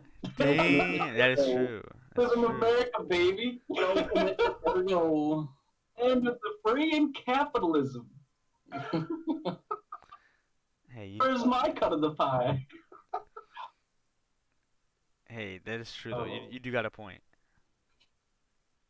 I was about to ask, do I have a flawed like mindset on it. But gosh, growing out the hair. Yeah, what's up with it? When's the last time you had a haircut? I mean, I keep it trimmed up, so every 8 to 12 weeks or so. But last time I had it cut all the way off was right before I came to Philly. So it's been growing about 2.5 years now. Wow. Okay. Looking good. Looking like a young girl with long hair. Yeah. On good days. Some days it just looks like shit. Do you usually like style it like that, or do you put it in a ponytail? Or? No, this is rough, hazy, humid hair that's been up. So this is just me being nasty right now. Normally, if it's like this, I keep it up, but I style it with curling motion because I have very, very curly hair. Like curly hair is sick. Wait, is the curling lotion to like straighten it? No, the curling lotion is to keep it together, so that it doesn't frizz out. Curly hair is so sick. Yeah, my hair is extremely frizzy. It is. So it's like use product, my guy. I don't know. Yeah. No, everyone says that, and I always try different conditioning products. My favorite one so far was conditioner. It's not about the conditioner. Go to a salon and have the old lady there. Go to a salon, find the oldest lady you can find, and just have her tell you what to do with your hair. Period. So I've been told a lot of things. You're right. It's not just the conditioner. It's been the conditioner. It's been the moisturizer. It's been what I apply onto my hair post shower. And then it's what I should apply to my hair at the beginning of the day. And then what I should apply to my hair, the cream after that one too. And it's your diet. It's just like, yeah. And then it's my sleep, and it's like how am I feeling about myself, my emotions, are they running? It's just, the list goes on and on. I'm just going to throw this out there. Maybe you just go bald. Hey, yeah, you should try it. Rock the bald look. I think I could rock it. I actually think you could pull it off. Yeah, try it. I actually think I could, but I don't know. I want to have well, the thing is, I know I'm balding, so I want to use the hair for when I can use it. You know what I mean? Oh, I see. At a certain point, you're just fighting fate, though. You know what I mean? Oh, no. Of course. That's absolutely right, Yeah. But, no. Isaac, how do you? I was just talking to Isaac like a few days ago, and I was like, man, I wish my hair was not as curly, because when I look at Isaac's hair is just like it's straight, but then it can be styled to curl. I haven't seen Isaac in like 4 years, so sorry, I don't remember what you look like. No, that's all good, dude. It's okay. We'll check it out on the stream later. No, but it's mostly like wavy. It's just wavy. Word. Yeah. So I gotta ask you, Josh. So now, like after some time post like all the traumatic stuff, do you find yourself like drinking and like doing other stuff still, or is that like completely out? I mean, it's not like the problem that it used to be, right? It used to be such a problem that I couldn't go to work without being high. It used to be such a problem that, like, when I drink, I'm getting drunk, period. And it didn't matter if that was a Monday night by myself or a Friday night with everybody else, right? It used to be that, like, cocaine was just part of it. Dang. It was just part of life. It used to be that there was no drug I would not say no to, right? It used to be that I could drop mushrooms or drop acid on a Tuesday afternoon for no fucking reason whatsoever. It's not really like that anymore. Life just kind of slows down once you work it out, right? But yeah, I still drink. I still enjoy a good drink from time to time. I still enjoy pot from time to time. I still enjoy me some mushrooms from time to time. Do you think you'll ever like fully cut them out? Sure. Like if and when I ever have children, 100%, they're all gone, except for maybe drinking at Christmas or whatever. But yeah, they're gone. That's a non-negotiable. Okay, so knowing that now, like, what's your like outlook on when the latest you will be looking to have children? Can we again start with just meeting a woman? Start there. I guess what I mean to ask is your preference in that case. Like, would you want to like have kids at the latest by 35? I am financially, emotionally ready to have a child right this second. Dang. I'm just in a place in life where I can do that. Wow. So if I meet the right person and everything works out, great. If it takes me 5, 10, 15 years, also great. I don't have to worry about my body not being able to bear children. Mm-hmm. I really don't.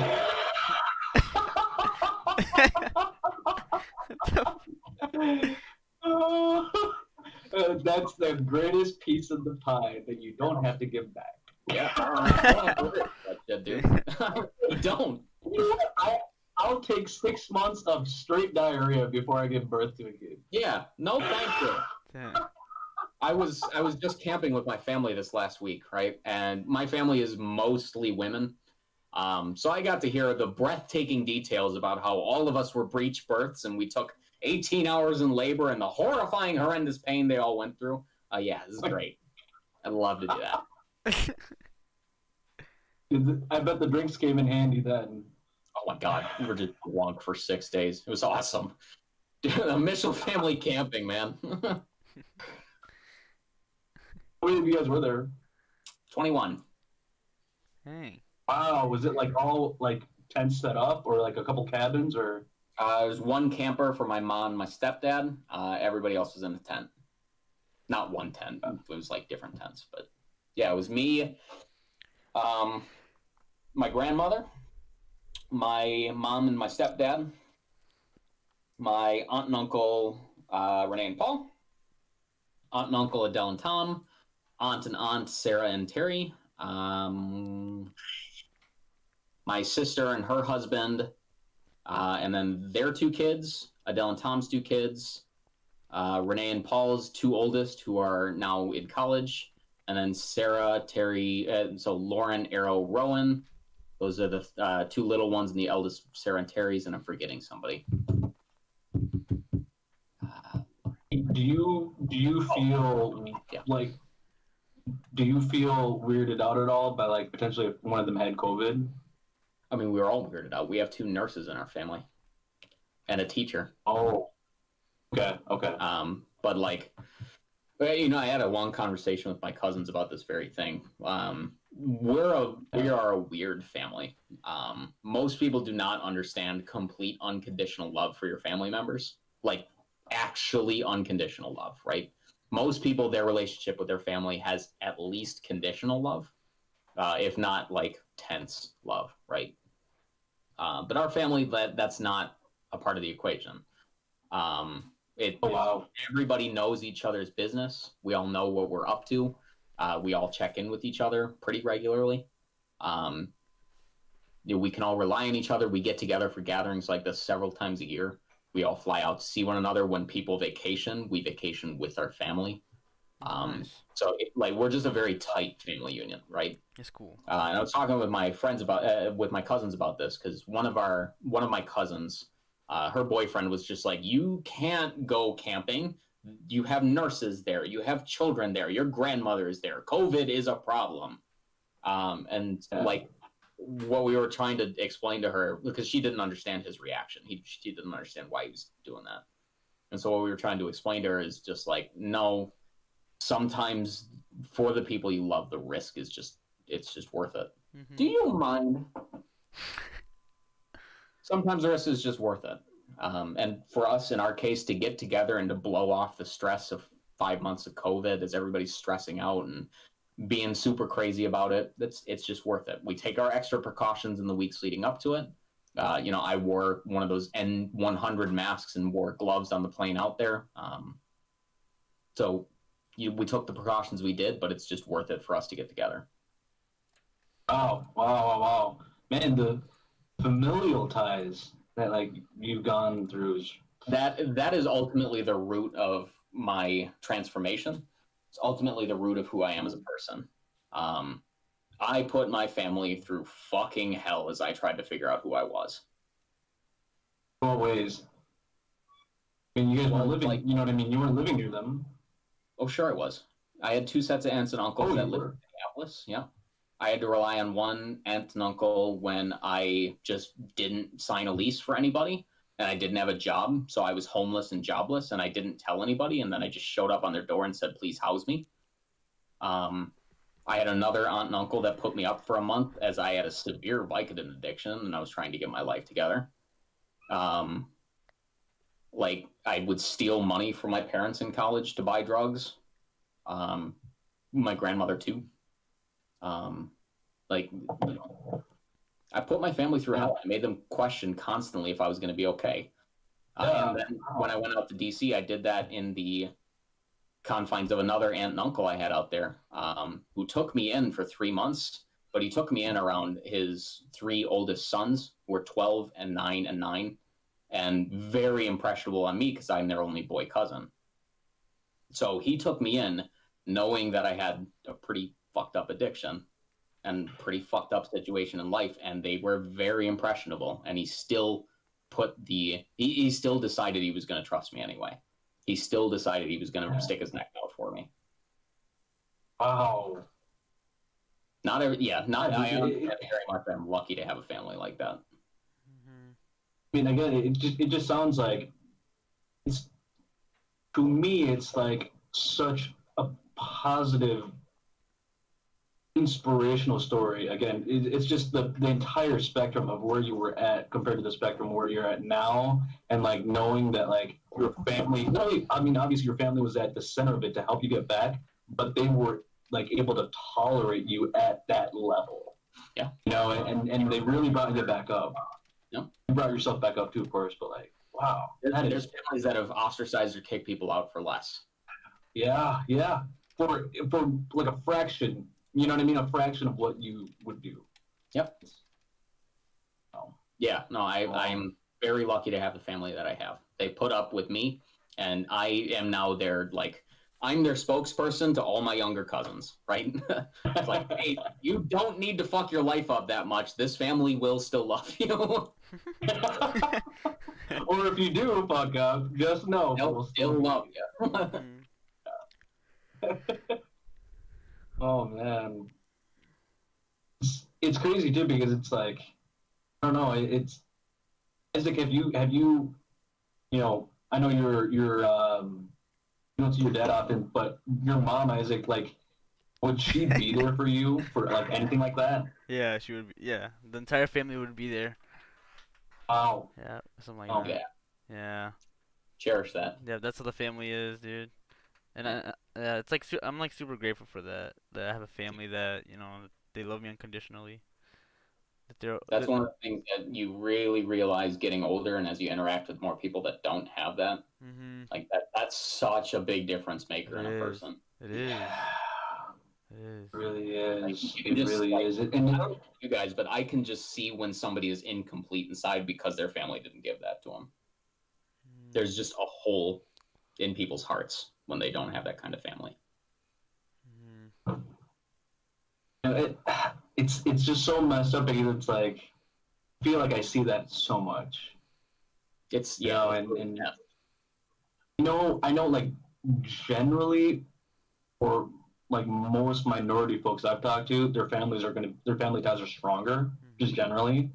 Yeah. So it's like it's very it's very interesting to hear, non-minority talk about their family like putting because the thing is it's like I feel like I've heard so many more stories about like Caucasian families like disowning or like just not wanting to be a part of this person's thing because it's like, oh yeah, this guy is a fuck up and we don't want to be a part of his life at all. Right. But like to hear your version, it's just like wow, it's mind blowing. I mean, there's so many things.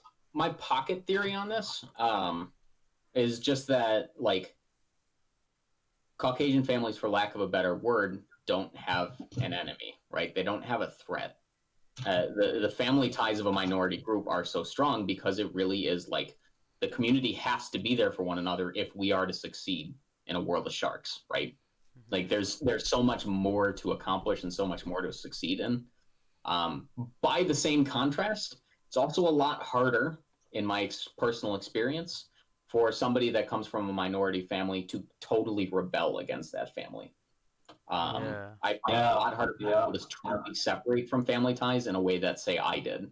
My mom raised me to be, standing, like I was going to be a doctor or, a really strong lawyer, and I was going to be a Christian, and I was just going to be a good, strong family boy. And like the family part stuck.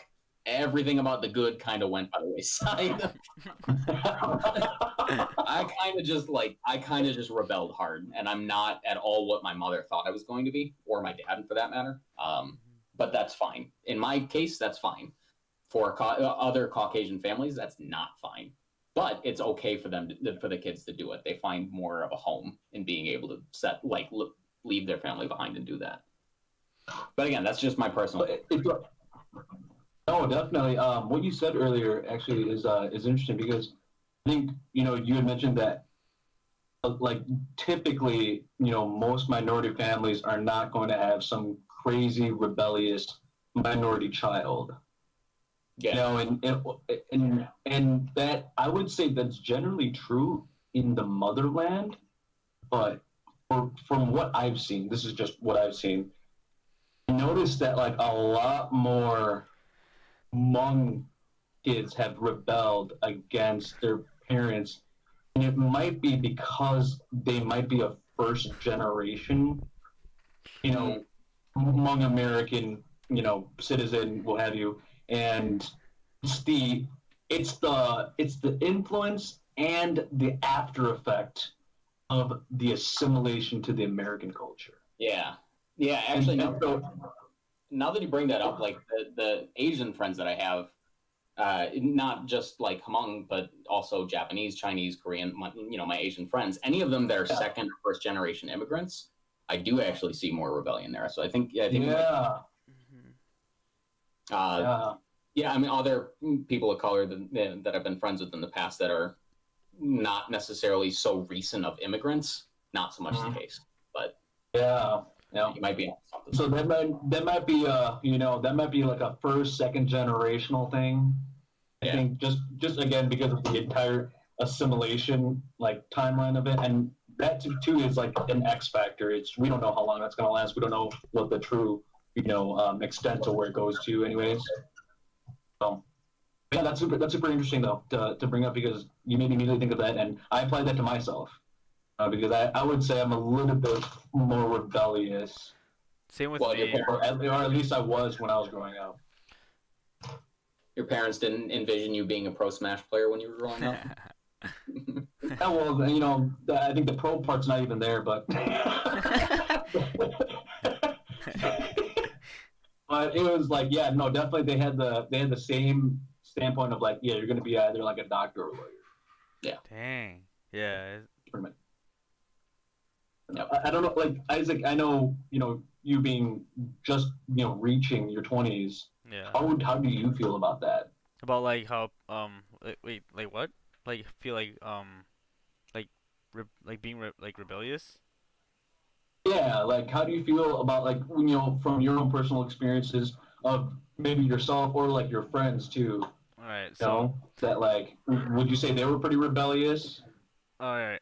Okay. I think in this family, my family, what I feel is like that I'm like the person who's like, probably the most rebellious in my family, like in this house in general. Just because I'm like the person who always like talks back about everything about like I don't know, just like if a parent says something, right? I'm always thinking about like different sizes and everything like that, and I'm always like I'm always the one complaining, I guess, like or like just rebelling against like their ideas or what they think. And but like other people in my family, like my cousins and my brother, like they obey, but I'm the person who like tries to see the wrong in that, the wrong in what my parents are saying, and try to find what I feel makes sense for me. What's the most logical for me, and yeah. It's always good to question not always, but it's usually good to question your parents. Yeah, but yeah, like I don't know, like sometimes I just feel like it's like wrong to question your parents.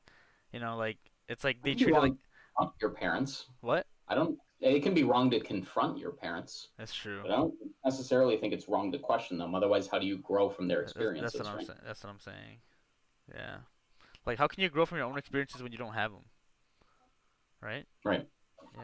So like, Like our parents are there to teach us life lessons, and yeah, it's really interesting that they do that because most parents don't know what the hell they're doing when they're raising children. yeah, yeah. And most people make it up as they go, so we kind of just have to take what we can and learn. Mm. Yeah. Yeah, So, well, that's. Well, I mean, Isaac, have you noticed like any of your friends kind of like that too? A little bit more rebellious. not really, cause I like okay, growing up like, alright. So growing up, I never like really had any friends or anything like that, so I can't really say that, or I can't really talk about that, cause I didn't really have any friends growing up. Like Yeah. especially You Hispan have friends. like Come no no on. I'm actually being serious though, like especially like Hispanic friends, like because like mostly my friends are like usually white, so I mean like yeah, I can't really like say, well yeah, like yeah, so like growing up No, like that's yeah, it. yeah, yeah, so like so I never like went to sleepovers, I never like went to like a lot of parties, things like that, so I can't really like say anything, you know. I wasn't that Mhm. cool. I was never cool. Dude, we play Smash. We get it. Yeah. We do get it, yeah. It's cool. Yeah. Well, I mean, to be honest, like the core friend group that I grew up with, like, mostly everyone didn't rebel. I feel like Really? I was the only one that did. That's a good Yeah, dude. Yeah. here and there, and so it's just like I don't know where the disconnect would be, or even if there is some connection to be made. You know? Mhm. It's possible we're looking for patterns that don't exist. Yeah, well, that's why it was so interesting because it's like maybe it might be that first generational young American trying to assimilate to the culture. And so to me, what may seem rebellious to me might not seem rebellious to others. Right. Yeah. You know, so it's trying to understand how you go about it, how you view it, and how others view it, and it can look completely different. Yeah. I have a Um, friend of mine but right now. She's a second generation Chinese American. Mhm. Um, her family came to this country and were very much just like, you are going to make the most of whatever you're doing. So whatever it is that she wanted to do, she was going to be the best at it. She was going to get into the best school. She was going to be the best whatever. Mhm. So boy, were they disappointed when she turned out to be a freelance artist. But then she turned it around after years of fights and like dropping out of college and not telling them and all of that sort of shit. She turned it around and now like, she's a really successful artist now. Dang. I'm like Wow. 6-figure salary kind of thing. Whoa, what? That's But nice. yeah, she does really well for herself. And like, just because you rebel from what your parents want doesn't necessarily mean you're a fucking junkie. Yeah, I agree. Or for that matter, that like they won't not learn to love you as well. Right. Or that they won't. I think that's the most important thing to take from like what you said. Your journey was, Josh, was that like you're not obviously what they were looking for, but at the same time, it's like you guys fully love each other, and now you're like, I want. It doesn't even sound like you care if you're the spokesperson, or rather, actually, it sounds like you care to be the spokesperson Yeah. for younger ones in your family to be like, don't do Yeah, what yeah. I did, I and actually even if you did, now. Isn't that a weird what was change? that? I actually want to be the example for them now.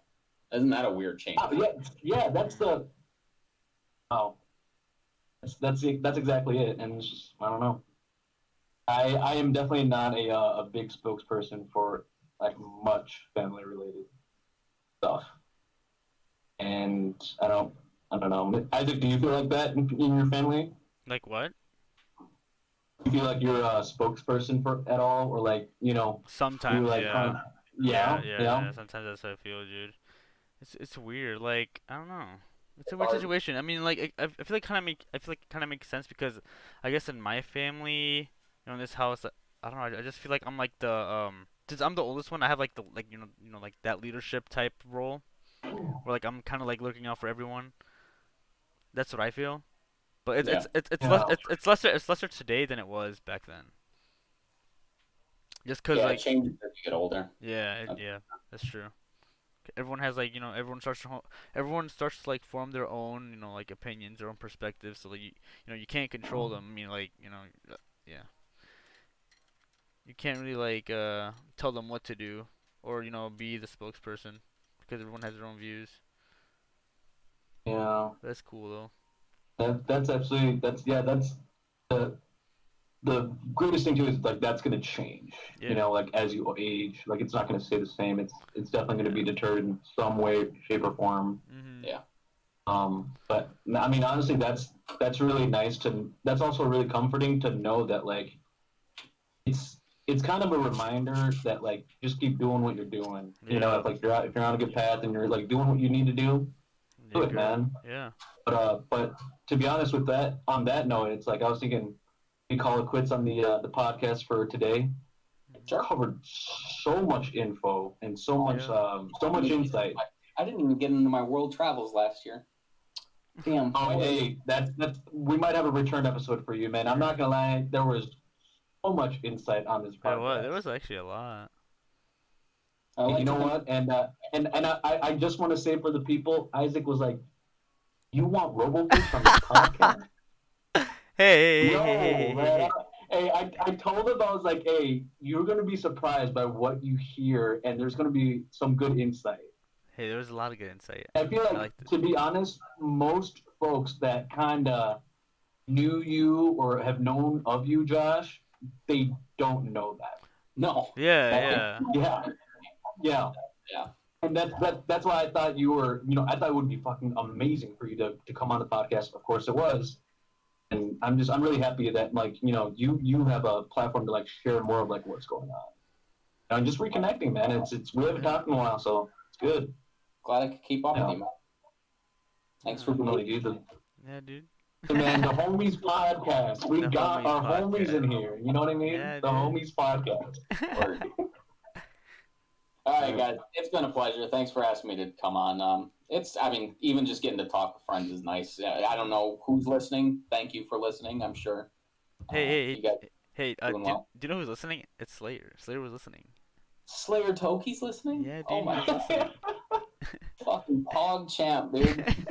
He also always comes in for the homies. Yep. Yeah. I'm so glad I talked him up earlier. I'm hoping. Yeah. Oh, I hope one day he can tell the stories about like, oh yeah, I would just go over to robotic fishing place for like for 3 months straight and just like force stalk him. And he would just get didn't really care the entire time. And yeah, but like he said he enjoyed it. Oh, yeah. You know? So yeah, why not, man? We had a great time.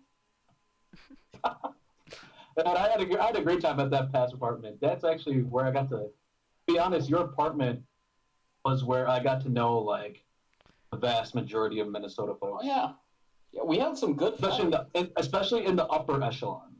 Yeah. Especially in the upper echelon, because like I think right after your fests, it was upgraded to like the Veckler Fest. Yeah, because you had moved, right? So it's like Veckler then started going ham on the hostings. Yeah. Yep. Okay. All right. Well, let's call it quits then. Have a good night, Josh. Have a good night, Isaac. Yeah, have a good night, dude. Stay safe. Stay healthy. Be good to me. Hey, Josh. You guys. Yeah. Slayer says he misses you. I miss him too, man. I miss him a lot. Tell him to keep being good for me.